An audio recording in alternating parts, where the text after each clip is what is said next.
दोस्तों, आज की कहानी है ननद जी आपको घर से निकाल दिया है तो मायके आ जाओ रहने के लिए। दोस्तों, कहानी शुरू करने से पहले अगर आपने हमारे चैनल को सब्सक्राइब नहीं किया है तो सब्सक्राइब कर लीजिए ताकि आपके पास पहुंचे हर नया वीडियो।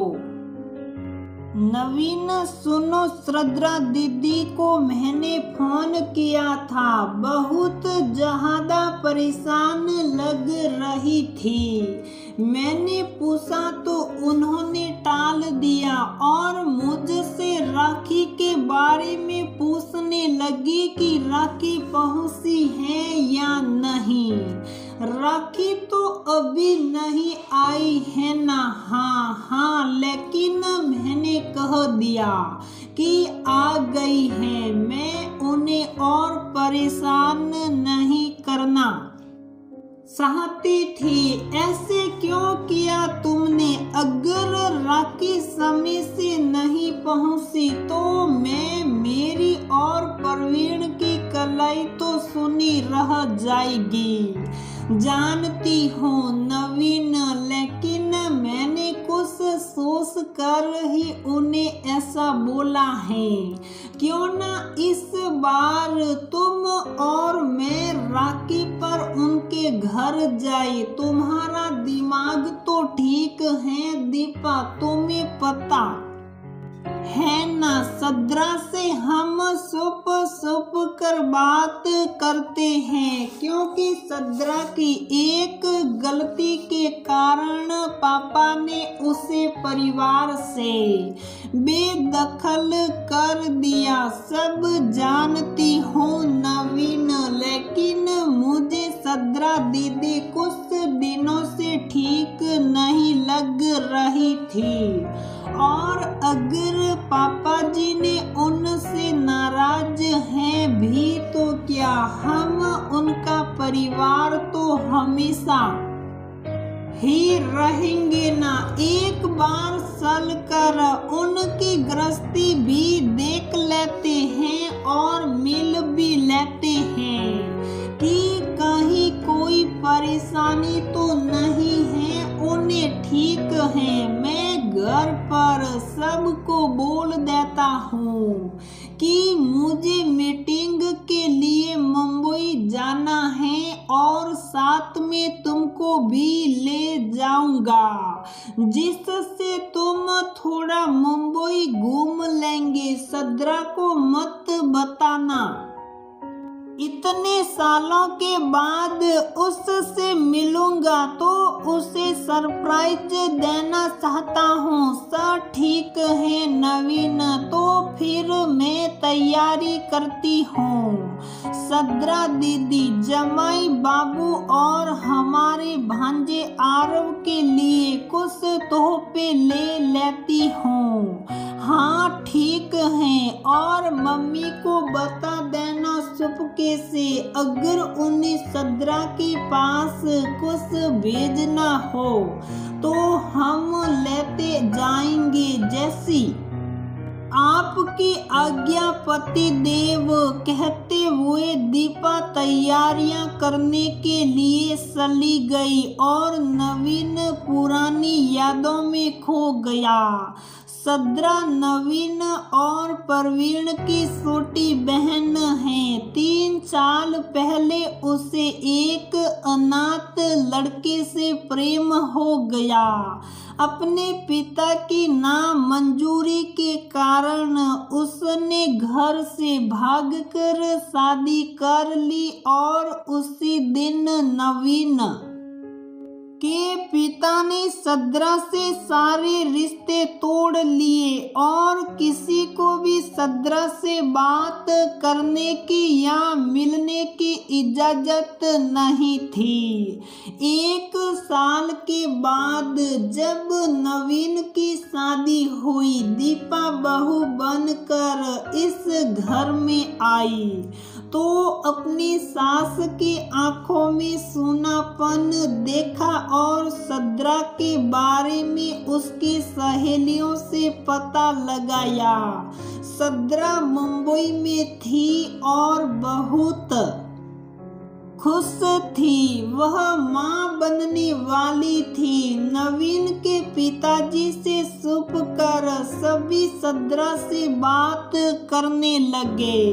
दीपा की सास उसे आशीर्वाद देते नहीं थकती थी, क्योंकि उसने ही तो एक माँ के दिल के दर्द को समझा था। आज 2 साल हो चुके हैं। सद्रा अपने पिता के अलावा सभी के टच में है, लेकिन वो दुखी और परेशान है। इस बात का अंदाजा सिर्फ उसकी भाभी दीपा को है। नवीन और दीपा 2 दिन बाद मुंबई के लिए निकल पड़ते हैं और सद्रा के फ्लैट की घंटी बजाते हैं। नवीन की आंखों में अपनी बहन को मिलने की उत्सुकता के साथ साथ खुशी के आंसू भी हैं। दरवाजा सद्रा खोलती हैं और भाई बहन एक दूसरे को देख कर गले मिलकर दरवाजे पर ही रोने लगते हैं। अरे अंदर भी चलोगे तुम दोनों, या सारी गंगा जमुना यहीं बहा लोगे? दीपा दोनों को अंदर लेकर जाती है। छोटा सा आरव जमीन पर अपने खिलौनों के साथ खेल रहा है। नवीन आरव को गोद में उठा लेता है। दीपा और सद्रा चाय नाश्ते की तैयारी करने लगती हैं। अरे सद्रा, जमाई बाबू कहाँ हैं? ऑफिस गए हैं क्या? नवीन पूछता है। अरे भाई भाभी, आप दोनों पहली बार आए हो, मुझे बताओ घर पर सब लोग कैसे हैं?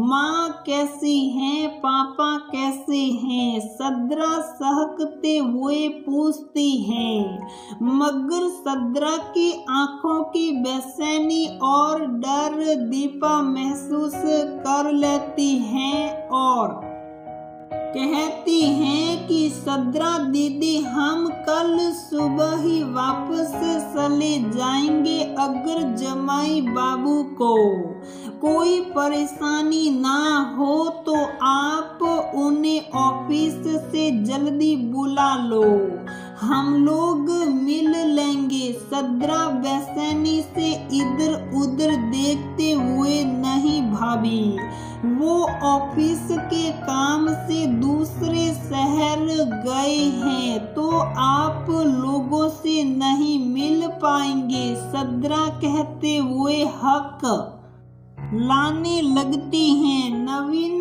अपनी बहन की कमजोरी जानता है कि वह तब हकलाती हैं जब झूठ बोलती हैं और डर जाती हैं। नवीन और दीपा आंखों में कुछ इशारे करते हैं और दीपा सद्रा का फोन लेकर उसके पति को फोन करने लगती हैं, मगर ये क्या, फोन तो लगता ही नहीं है। सद्रा का नंबर ब्लॉक है, लेकिन उसके पति ने उसका नंबर ब्लॉक क्यों किया है? नवीन और दीपा प्रश्नवाचक नजरों से सद्रा की तरफ देखते हैं, जो किसी तरह अपने आंसुओं को रोकने का प्रयास कर रही है। दीपा सद्रा को गले लगा लेती हैं और सद्रा की रुलाई फूट पड़ती है। काफी देर रोने के बाद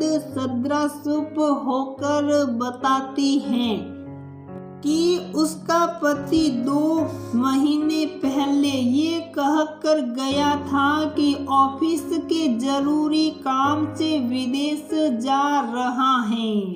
कुछ ही दिनों बाद उसका फोन एक औरत ने उठाया और कहा कि वह उसकी गर्लफ्रेंड है और दोनों लिव इन में रह रहे हैं। जब सद्रा ने इस बात का विरोध किया तो उसके पति ने उसे बहुत भला बुरा कहा और ये भी बताया कि उसने विदेश में अपना ट्रांसफर ले लिया है और अब कभी भारत वापस नहीं आएगा। सद्रा के बार बार फोन करने पर उसने सद्रा का नंबर ब्लॉक कर दिया और अब तो सद्रा के पास पैसे भी नहीं बचे हैं घर चलाने को।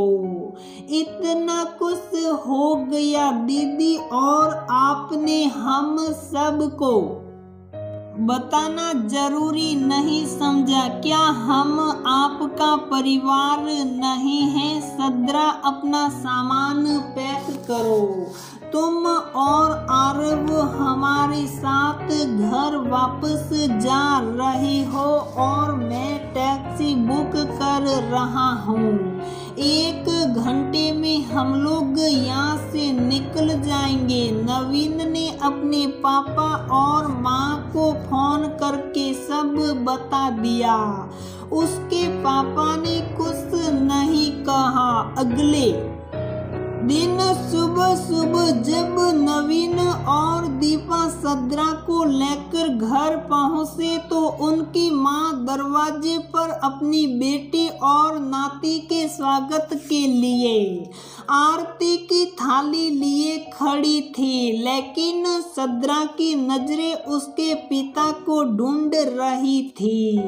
घर के अंदर आकर सद्रा अपने कमरे में गई। आज भी बिल्कुल वैसा ही था जैसा वह छोड़कर गई थी, मगर अभी उसके पापा उससे मिलने नहीं आए थे। दीपा के कहने पर सद्रा आरव को लेकर पापा के कमरे में गई। पापा आज भी हमेशा की तरह आराम कुर्सी पर आंखें मूंद कर गहन सोच में थे। सद्रा ने आरव को पापा की गोद में बिठा दिया और खुद जमीन पर बैठकर पापा के पैरों पर अपना सर टिका दिया। हमेशा की तरह पापा ने अपना हाथ सद्रा के सर पर रख दिया।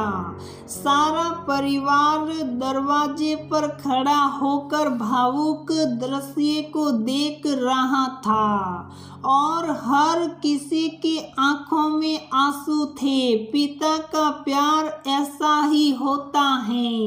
जब बच्चा किसी तकलीफ में होता है तो वह अपनी बड़ी से बड़ी नाराजगी को भूल जाते हैं और बच्चों की बड़ी से बड़ी गलतियों को माफ कर देते हैं। कौन कहता है कि भाभी नंद से प्यार नहीं करती हैं? सच तो ये है कि भाभी से बढ़कर ननद को कोई दोस्त नहीं होता है। अगर दीपा सद्रा की उदासी को महसूस नहीं कर पाती तो ये परिवार आज फिर से एक ना होता।